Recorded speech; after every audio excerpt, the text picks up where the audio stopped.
नमस्कार दोस्तों, आपका अपने चैनल मनोज गुप्ता एकेडमी में आपका स्वागत है। दोस्तों, आज हम कक्षा 7वीं के सामान्य विज्ञान में पाठ 18 ध्वनि की निर्मिति इस पाठ का स्वाध्याय अर्थात प्रश्नोत्तर करने वाले हैं। दोस्तों, अभी तक आप लोगों ने इस चैनल को सब्सक्राइब नहीं किया तो प्लीज सब्सक्राइब और चैनल लाइक कीजिए और अपने फ्रेंड्स के साथ शेयर कीजिए। दोस्तों, आप लोगों के लिए मैथ्स के भी वीडियो बना करके इस चैनल के प्लेलिस्ट में अपलोड किया गया है, आप लोग वहां से देख सकते हैं। ये है पाठ 18 ध्वनि की निर्मिति, उसका स्वाध्याय करते हैं। पहले प्रश्न में क्या दिया गया है, रिक्त स्थानों की पूर्ति करो। उसमें से पहला प्रश्न है, किसी भी वस्तु के लयबद्ध खाली जगह ध्वनि का निर्माण करते हैं। इसके उत्तर में आएगा कंपनों द्वारा। किसी भी वस्तु के लयबद्ध कंपनों द्वारा ध्वनि का निर्माण करते हैं।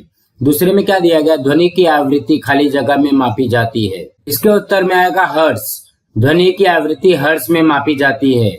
तीसरे प्रश्न में क्या दिया गया, ध्वनि की खाली जगह कम होने पर उसकी आवाज भी कम होती है। इसके उत्तर में आएगा आयाम। ध्वनि की आयाम कम होने पर उसकी आवाज भी कम होती है। चौथे में क्या दिया गया है, ध्वनि खाली जगह के लिए माध्यम की आवश्यकता होती है। इसके उत्तर में आएगा संचरण। ध्वनि संचरण के लिए माध्यम की आवश्यकता होती है। अब हम अगला प्रश्न करते हैं। दूसरे प्रश्न में क्या दिया गया, सही जोड़ियां बनाओ। उसमें से समूह अ दिया गया, समूह ब दिया गया, इसकी हमको जोड़ियां बनानी है। इसके उत्तर में आएगा पहला बांसुरी, हवा में होने वाले कंपन।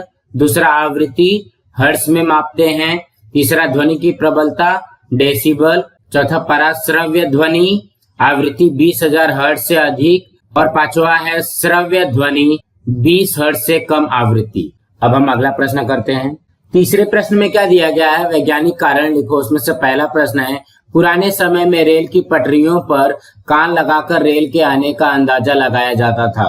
इसके उत्तर में आएगा पहला, जब रेलगाड़ी के पहिए तेजी से घूमते हैं तब पहियों के आघात से पटरियों में कंपन होते हैं। पटरियां क्रमशः जुड़ी होती हैं।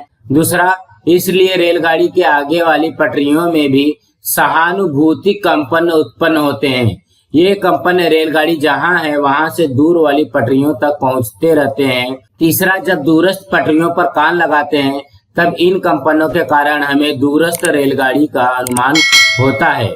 इसका मुख्य कारण यह है कि द्रव तथा गैसीय माध्यमों की अपेक्षा ठोस पटरियों माध्यम में ध्वनि की चाल सबसे अधिक होती है। अब हम अगला करते हैं। दूसरे में क्या दिया गया, तबला और सितार से उत्पन्न होने वाली ध्वनि भिन्न भिन्न होती है। इसके उत्तर में आएगा पहले, तबले पर चर्म पर चमड़े का पर्दा लगा होता है। जब हाथों द्वारा इस पर आघात किया जाता है तब इसमें कंपन होते हैं। इसकी आवृत्ति कम होती है, इसलिए इसका तारत्व कम होता है।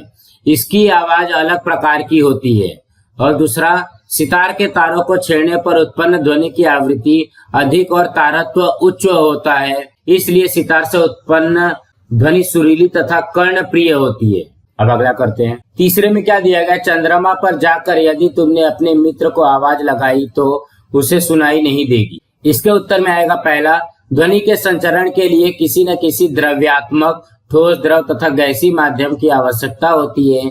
दूसरा, चंद्रमा के पृष्ठभाग पर कोई वायुमंडल नहीं है, इसलिए चंद्रमा के पृष्ठ पर ध्वनि का संचरण नहीं होता, इसलिए वहां पर मित्र को पुकारे तो उसे कुछ भी सुनाई नहीं देता। अब अगला करते हैं। चौथे में क्या दिया गया, मच्छर के पंखों की हलचल हमें सुनाई देती है परंतु हमारे हाथों की हलचल हमें सुनाई नहीं देती। इसके उत्तर में आएगा, हमें 20 हर्ट्ज से अधिक आवृत्ति वाली ही ध्वनि सुनाई पड़ती है।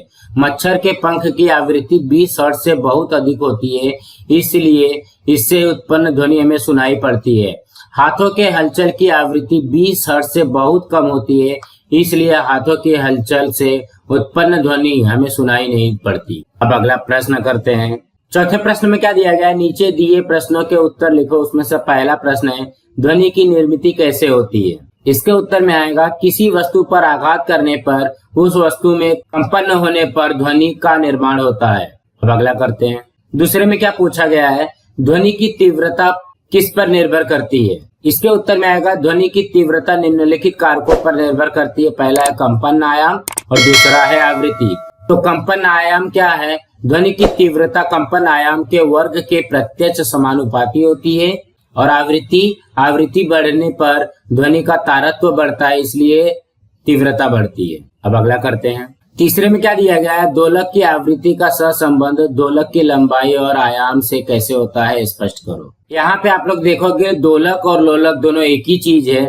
इसके उत्तर में आएगा पहला, लोलक की लंबाई बढ़ने पर उसके कंपन की आवृत्ति कम हो जाती है और लंबाई कम होने पर वह तेजी से कंपन करता है, अर्थात आवृत्ति बढ़ जाती है। दूसरा, लोलक के आयाम का आवृत्ति पर कोई प्रभाव नहीं पड़ता। इसका अर्थ यह है कि आयाम कम अधिक होने पर आवृत्ति स्थिर बनी रहती है। अब अगला करते हैं। चौथे में क्या दिया गया है, खींचकर बैठाए गए तार से निर्माण होने वाली ध्वनि का उच्च और निम्न तारत्व किन दो प्रकारों से परिवर्तित किया जा सकता है स्पष्ट करो। इसके उत्तर में आएगा कौन से दो प्रकार है, पहला है तार पर क्रियाशील तनाव और दूसरा है तार की लंबाई। तो तार पर क्रियाशील तनाव में क्या आएगा, यदि तानित तार पर क्रियाशील तनाव बढ़ा दे तो निर्मित ध्वनि उच्च हो जाएगी और तनाव कम कर दे तो आवृत्ति कम होने के कारण ध्वनि निम्न हो जाएगी।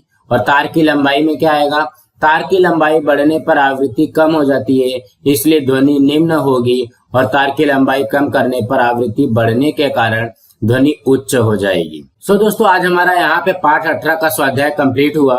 दोस्तों, आप लोगों को ये वीडियो कैसा लगा आप लोग कमेंट बॉक्स में जरूर लिख करके बताइए। इस वीडियो को ज्यादा से ज्यादा लाइक कीजिए, अपने फ्रेंड्स के साथ शेयर कीजिए ताकि उनको भी प्रश्नोत्तर मिल सके, और इस चैनल को सब्सक्राइब कीजिए और साथ में बेल आइकन भी जरूर दबाइए ताकि आप लोगों को नोटिफिकेशन मिलता रहे। नमस्कार दोस्तों।